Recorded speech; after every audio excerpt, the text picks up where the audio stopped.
Sapar mar odhiambo machiegni nyako Ramogi weche manyien chenro en mar ka gi kacha nyinga Ochieng Emmanuel. Jatend piny William Ruto kuom thuolo machielo owacho ni pinje duto nyaka ket e rang'iny maromre weche mag chiwo kony mag omenda.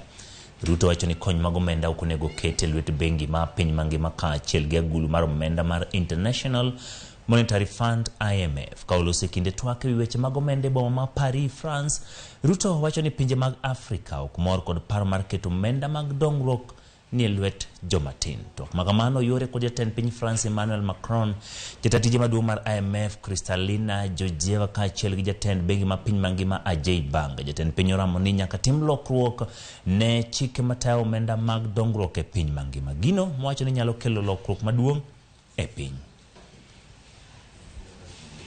Explore the possibility of carbon price flow, right? They've said let's make a proposal. $25 for the least developed, $50 per ton on carbon, and 75. Assuming that we even agree, and by the way, we are ready from the global south, we are ready from the continent of Africa to play our part. Kadhi nyime kwayo golne jo Kristo mondo beda kicha gi puonj magalagala ma imiyogi kod jodolo.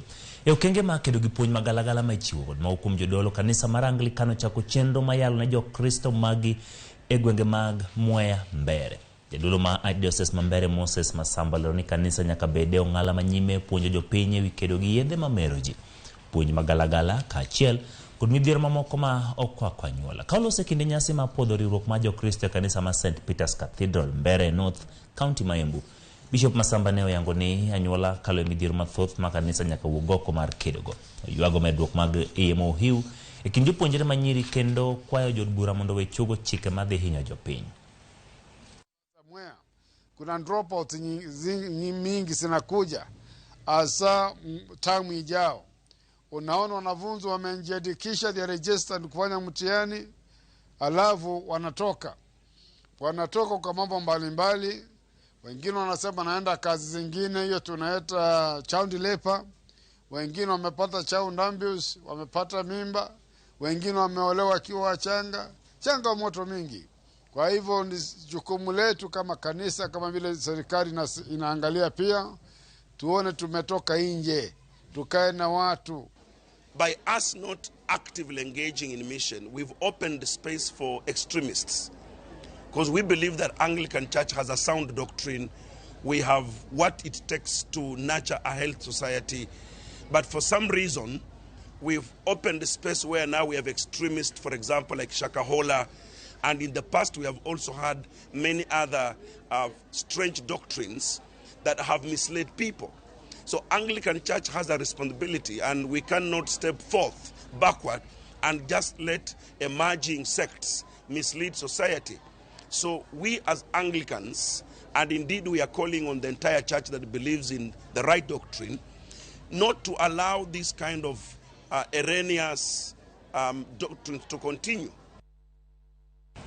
Speaker mar od bura mar Senate Amason Kingi oluongo romo moyiedhi mar Senate chieng' wuok tich tarik 26 dweni mar twak ewi bura ma thich oko jalup gavana ma Siaya William Oduol. Mabiro bang' komiti moyiedhi mar od bura mar Senate mane ochuog mar winjo bura ma kamano tieko winjo bura no odiechieng' manyoro. Kama William Oduol ne ochopo nyim komiti no kendo pedho neno mage. E oboke mane ochwal ne ute fwambo weche, romo ma kamano dhi timore od bura mar Senate kochakore saa 8:30 mar odhiambo. Senators dhi kolo report mar komiti moyiedhi mane nono bura mar golo e apisi William Oduol. Senators nyalo goyo ombulu mar golo Oduol e apisi kata wito oko bura mar golo e apisi kod od bura ma Siaya.